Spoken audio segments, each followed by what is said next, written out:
But in a situation where you find that a person look like the same, not necessarily tribal or regional. but I have said that.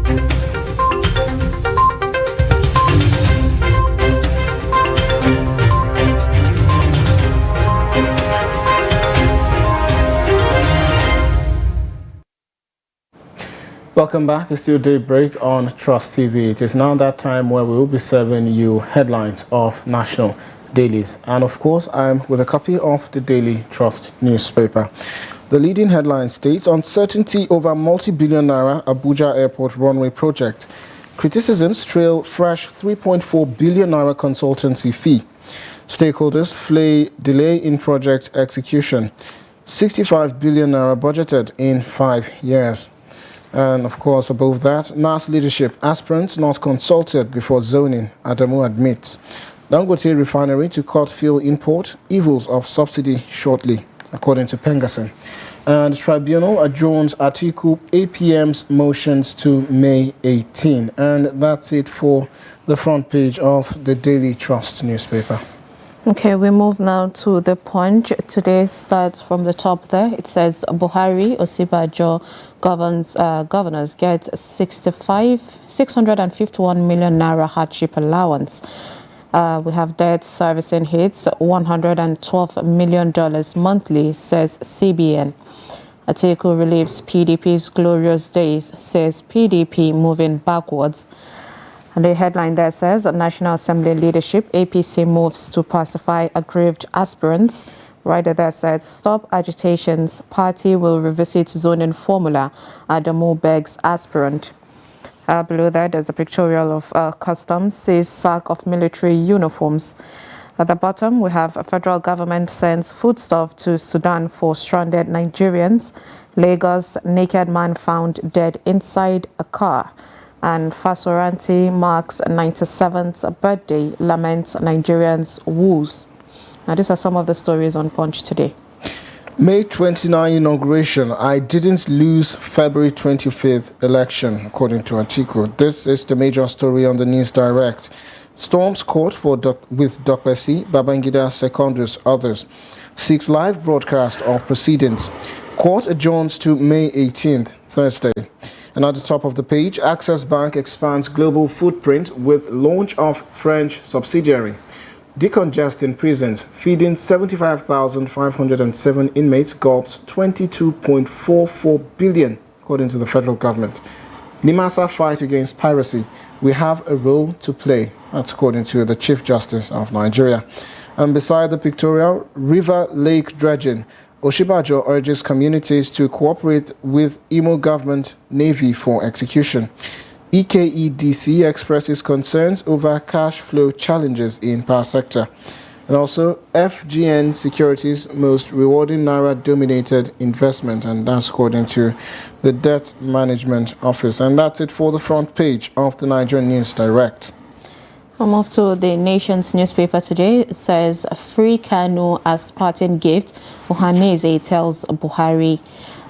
President Tinubu, others celebrate Fasoranti. We have 75,000 inmates feed with 22.4 billion naira annually, said federal government. The non-oil exports proceeds to attract rebates, says CBN. There's Wike, Makinde and others shown party with Atiku PDP leaders. Headline there says, APC chairman to aggrieved lawmakers, hold your fire. And there is, of course, a matter of the zoning of the National Assembly. Top post not final. Yari, Kalu, Musa take protest to Secretariat, and Umahi issues will be resolved amicably. That's at the bottom says, live telecast motion for hearing on Thursday as federal government versus ASU court to rule on May 30th. Now, these are some of the stories on the Nations. And atop the Vanguard newspaper, Angola overtakes Nigeria as top African crude oil producer. Consumers raise concerns as fruit sellers use chemical for ripening. Also, detention. I'm scared Kanu may die in DSS custody, according to his counsel, Ozekome. Military onslaught. panic as fleeing terrorists approach Benin Gwari. Also, Oguta Orashi river dredging, game changer for Imo and Africa, according to the Vice President. And for the lead story on the Vanguard, Senate presidency, Northern senators threaten revolt over zoning template. Be bold, reject Tinubu's anointed candidates, senators tell APC NWC. Hold your fire will ensure justice, Adamu tells Kalu, Yari, Musa, Izunaso, others. North Central APC insists on speakership. Party will revisit zoning formula, according to Umahi. Says one can't be asked to be patriotic if intentionally excluded. And below the pictorial, presidential poll, Court adjourns Atiku's petition till May 18. Ex-VP storms court for hearing of his petition against Tinubu. Also, our expelled suspended members acting APC script, says Labour Party. Interesting. Also, particulars of Kogi, Bayelsa, Imo governorship candidates out today, according to INEC. And we also see FG votes 2.4 billion for Moshood Abiola Stadium High Performance Center. You can catch that story on the sports page on page 30. And that's it for the Vanguard newspaper this morning. Okay, we'll move to Blueprint. Today's headline there says PDP governors said fourth reception our party receding since 2014 as Atiku laments, charges members to buckle up, reclaim position, and Wiki marking the autumn shun event. Says about the 10th National Assembly, the leadership there, that we never had enough consultations on Akpabio, Abbas, and others, says APC. Aggrieved senators-elect threaten to decide fate of party's choice at inauguration, and party will become history if not is urged out, says Yari. Uzokalu demands justice for Southeast. At the bottom there, we have Kanu release Supreme Court to hear federal government's appeal on September 14. Ozehome begs for bail. Goba polls INEC to publish names of Kogi, Imo, Bayelsa candidates today. Nigeria's oil production falls below 1 million mark. 45% of children in Kanu have no birth registration, says UNICEF. You find this, of course, on page 5. And we have Magashi, Irabo, others to grace a launch of Idache's trilogies on Saturday. These are some of the stories on Blueprint today. And for the business day, Nollywood bets on popularity to attract more investors. And beside that, the Buhari Legacy Series, Economic Scorecard, Obasanjo, Jonathan outperformed Buhari. Quite an interesting headline there. Catch that on page 30 of the Business Day newspaper. Tinubu to file response to Atiku's live broadcast motion on Monday. Also, Angola overtakes Nigeria as oil output hits 7-month low. Can NNPCL really become Africa's Aramio? Great question. You want to know the answer? Turn to page 2 of the Business Day newspaper. Soami completes acquisition of Ardova, pays Otedola $19 million. And that's it for the Business Day newspaper. Okay, we'll move to this day. Today it says Seplat crisis spirals out of control as court suspends CEO, chairman, and others. Radars there says direct SEC to appoint interim leadership. And Omiyi, we have appealed, filed motion for stay of execution. Access Bank expands global footprint, launches French subsidiary in Paris. Below the marks there, it says Buhari Akeredolu celebrates Afenifere leader Pa Reuben Fasoranti, of course, at 97. We have Tambuwal Atiku is incoming president. Confident tribunal will restore PDP mandate. Says ex-VP, I reassure you we will recover our mandate and court actions will determine stability of democracy, says Damagum. Headline there says, Adamu, we didn't consult adequately on the zoning, of course, of the last leadership position and admits responsibility, says party will reconsider position. Aspirant one opposition may have its way in 10th assemblies. And Yari, North will take a decision if zoning isn't reviewed. This injustice needs to be corrected, says Musa. We will change it, says Kalu, as he declares, of course. We have Sowami complete acquisition of Ardova, pays Otedola $19 million. Now, these are some of the stories on this day.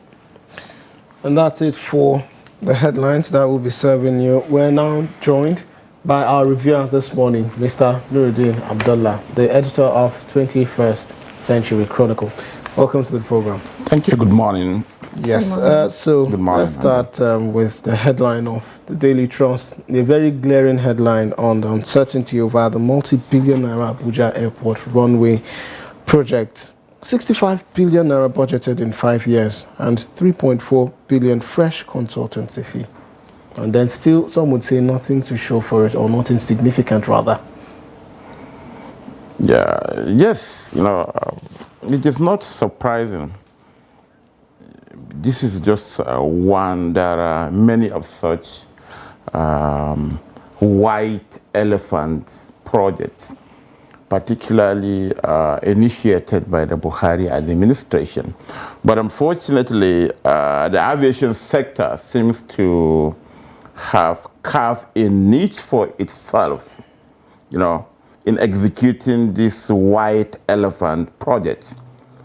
3.5 billion for consultancy, eaten away, with nothing to show. Based on the story, he said that it was just last year that a land was being allocated for the project by the FCT, whereas in the last 6 years, the federal government, through the Ministry of Aviation, has been voting money for the same project. So here's a kicker. Daily Trust reports that in 2017, 10 billion was voted for the project, and in 2018, 8 billion was proposed, while 13 billion was voted for the project in 2019 and 14 billion in 2021. And since then, nothing has been done on the project until last year, when the Federal Capital Territory allocated land for the construction of the second runway. So where did all this money go? They are just budgeted funds, not necessarily, to be fair to the aviation minister, not necessarily released. We have to find out the level of release. Unlike other countries, not all budgets are released. How much has been released by the Accountant General Office? But what is certain is that the consultancy money, it's huge. Largest chunk of it must have been released and consumed. This is not the only Sirika's albatross, to use that word. Where is the Nigerian Air? Well, the federal government said when is it coming out? Said before May 29. Okay, who knows? Maybe the president, who is now treating a toothache in London, may fly the Nigeria from... That's a conversation we should have another day, of course. Let's focus on the one we have now. Who knows? Maybe it's a surprise. He may fly Nigeria back to the country. Who knows? Because they are still saying before 29 May, about 2 weeks now. I think the Nigerian president has been the only patronizer of the Nigeria Airways for the past 7 years. So when will common Nigerians like myself, yourself, and other Nigerians be able to patronize the Nigeria Airways? Anyways, back to... Yeah. So that is it. It's unfortunate, actually. It's unfortunate. You remember, Jonathan administration has started this airport facilities transformation. We saw what they started in Kano, Abuja, Lagos, MM2, Enugu, even Port Harcourt.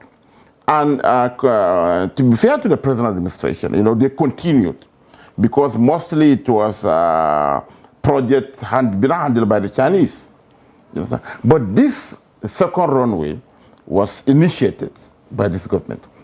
Lot of budgetary allocations, lot of 3.5 billion consultancy fee. You remember? It's the same thing if you look at the Nigerian Airways. We spent so much. We went to, which country was it, Dubai or the United States, to even that very funny design of even the brand of the branding of the aircraft, where people here in this office can do better. You understand? The road show, the consultancy and whatever. So it's what they normally say is just job for the boys. They know that this thing will not fly. They can't do it. But let's pay the consultancy fee. Let's get this, let's grab and go. That's it. It's Okay. most unfortunate. So seeing situations, of course, like this, where we know that a lot of projects have been, abandoned, it would get started and it would be abandoned because there is no continuous in government. And people are lamenting about this lack of continuity, in government. So already, we're speculating that at least a chunk of this 3-point-something billion has been released. So instead of it being wasted, would it be advisable, like for this incoming government, this incoming administration, should continue this project, or should it be something that should be put on hold first until necessary things? Because a lot of things we don't know if 65 billion has been released. It's budgeted. And a lot of things could go on the ground. We were promised transparency, but there's a little of it. So what's your take on that? Just like the second runway of the Abuja airport, like the Nigerian Air, look at the Mambila. And even the Zungeru. Zungeru was almost more than 80% completed by the Jonathan administration through the Chinese Zenith Nexim Bank, just like they did the Kaduna Abuja Railway. You understand? Some days ago, I don't think he has been released yet. A former minister in the Buhari's government, a prime minister, is been detained by EFCC. 22 billion. Over 22 billion. For what? Consultancy and whatnot. Over Mambila and Zungeru. You remember Mambila project, the biggest power project that would have reshaped the Nigerian electricity ecosystem. The last report we read about Mambila, even the land has not been cleared, but consultancy fees have been budgeted, released, and paid for, and siphoned. And a minister is being questioned over the something. So that's what may likely happen to the second Abuja runway. Maybe the Nigerian Air. Because I don't think the incoming administration will just look the other way. Nigeria will ask questions. Okay, how can you be budgeting money for 6 years consecutively without anything on ground? Not even land allocation. How serious is that government or that ministry? But like you said, maybe the monies were budgeted but have not been disbursed. Okay, where is it then? Well, that's for 6 consecutive years. We leave that to the governments to answer. And you budget 14 billion, you budget 6 billion, and what have you. Some part of it, substantial part of it, must have been released. There should be some level of completion. And it has been laundered in some mega estate schemes and what have you across Abuja. Yes, Abuja is the only place where you wake up in the morning and you'll see owned by people who have no factory. They are only civil servants. Well, there's also this story on the Business Day newspaper talking about Buhari's legacy project and the insinuation that Obasanjo and former President Goodluck Jonathan might have performed better. Do you allude to that? Yeah, of course. Where are the Buhari's legacy projects? Mambila is one. He was elected based on certain cardinal. It's sort of a troika. He will fight corruption, he will fight insecurity, and he will build infrastructure. So look at what is the rating. The Abuja Kaduna Zaria Express have not been completed. I don't think the federal government can be able to complete Kaduna Zaria Kano.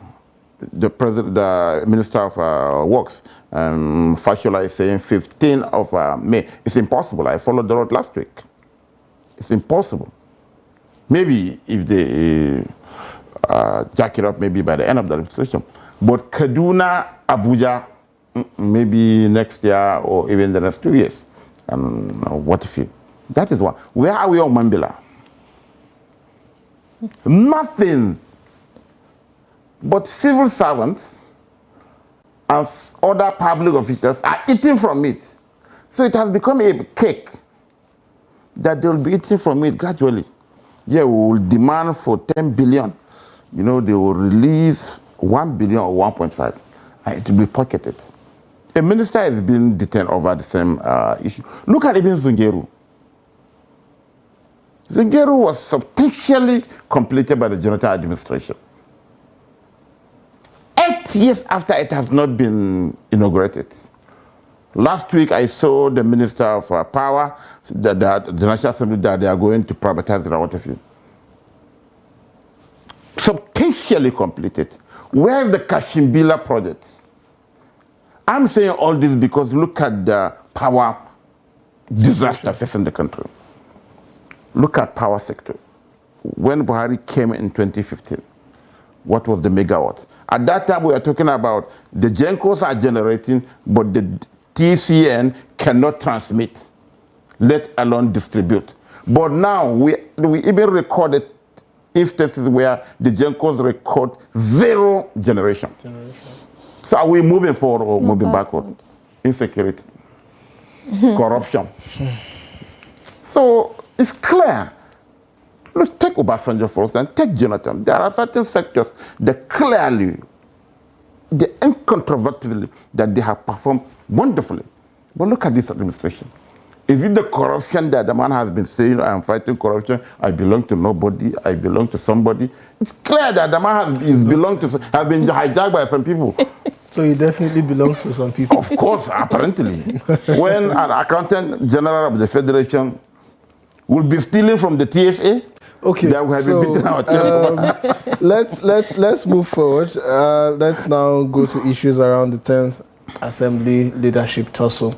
Well, the national chairman in this headline said, we didn't consult adequately on zoning of NAS leadership positions. And he admits responsibility, says the party will reconsider its position. Now, initially, the party had released a statement through its spokesman, Felix Moka, saying that the NWC had names. Of course, we know the names. And now this is the national chairman saying, perhaps, maybe, we didn't do our consultation adequately. Why is the APC looking like it is rigmaroling? It's unfortunate because Abdullah Adamu is a seasoned and veteran politician. But the ruling party under him, is not getting, it is not being managed. It is not benefiting from his own experience as a politician, you understand. I see a problem for the ruling party. It seems that they don't learn from the experience. And very surprising because it is Tinubu. Buhari, I can understand. Really? What happened in 20 years is everything goes. 2015. You want to be holy. I don't have an anointed candidate. I want to feel blah, blah, blah. Until the day he has written, he has convoked the National Assembly, I have forgotten. Until the day the National Assembly will convoke.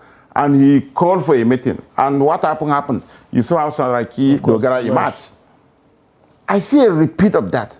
But I'm surprised because Tinubu is an experienced politician. So you expect him to take Exactly. And why the rush? Why the rush? Look at it, he's now confessing. When they mentioned this, I think we have more than 3 weeks. The National Assembly may be convened maybe 10 days or so after Tinubu takes over. Why the rush? And unfortunately, again, they are repeating. The ruling party under Abdullah Adamu is trying to repeat what they did ahead of the PDP APC primaries. You remember, the party has an anointed candidate. Yes, the anointed candidate controversy. But what happened to him? He came number 5, right? That may repeat itself because apparently there was no wider consultations. You can't just impose. There are senators and National Assembly members who were elected equally. So imposing an unpopular candidate on the 2 chambers of the National Assembly is of no benefit to even the president. You need somebody that may control these people, When you talk to them, whatever you want, you go through him, you get it. But when you bring somebody that his colleagues don't respect, we'll experience what we have in 1999. In 4 years, we had Chuba Okadibo, Enwere, Anyim, what do you call him? The other guys, you understand? So, consultation is key. And look at even the major candidates of the ruling party. I saw a cartoon yesterday, I don't want to mention it. They all have one thing in common, and I don't want to mention it. Okay, so you mentioned that Abdullah Adamu has experience, but a lot of people say, some members, let's say in APC, are saying that him, being the leader, the chairman of APC, is actually bringing division in the party. And also, let's put the fact that the president-elect is not in the country right now. He made the decision about Akpabio before leaving the country. So maybe a lot of these are coming in after him, and there is nobody to sit and talk to these people. Don't you think it would escalate before he gets back into the country, though? Apparently. And, it's very unlike Tinubu, the way they handle the anointment, endorsement, something. Very unlike him. Like I think he's a very experienced politician. Look at how he managed his campaign, the Milocan things, how he came to how he came to the Eagle Square. There was an anointed candidate. He bulldozed his way, and he won the election despite all apparent obstacles put in place by even his own party and the person he is trying to succeed. But the way he is doing this thing, it shouldn't be. You can't just bulldoze your way. We should learn from experience. And again, there is a very thin margin between the ruling party and the other opposition parties. APC has how many senators? 56 or 57? Out of 109. Out of the 360 House of Reps members we have, the ruling party controls only 170 or thereabout. Over 280 are new members. Because of the level of the true ones in the National Assembly, are new members. So you have to look around. There are people that you need to pacify. It is not too big. Professor Rajo, okay, please, because of this, we are giving you this, please step down for this. It's give and take. But you just can't say, okay, you can go to hell. What will happen at the chambers? Nobody will control it that day. The moment there is another candidate after Akpabio, then there will be election, and nobody will decide the next. Same thing with the House of Reps members. We have Betara, who is from the same state like the vice president elect. Okay. But the fact remains that yes, he has the right to aspire. Already, we have the speaker, the incumbent speaker, come from the same state, the same geopolitical list with the vice president. So Betara is not breaking any rule. What you need to do is to pacify him. Settle him with, maybe let him be the member of he controls the appropriation, leave him in his own appropriation. Same thing with Yari. Yari is a former governor. He knows party politics more than anything. He chaired the Nigerian Governors Forum for 4 years. He's a very powerful former governor. He's outside power now, but he's still control, and maybe he has a very big watches. Call them, assuage them, But you can't just sit down there. They said that there was one meeting that, is it the president was even shutting down some people. So, you shouldn't start that way. Because if you have a chaotic National Assembly, there is nothing he can do. So we hope that by the time he returns from the oversight, you said, I read that he moved out of the country because of distraction. Distraction is part of politics. Well, let's hope that everything just happens for the better. And, well, maybe there's a bigger game at play on the chessboard.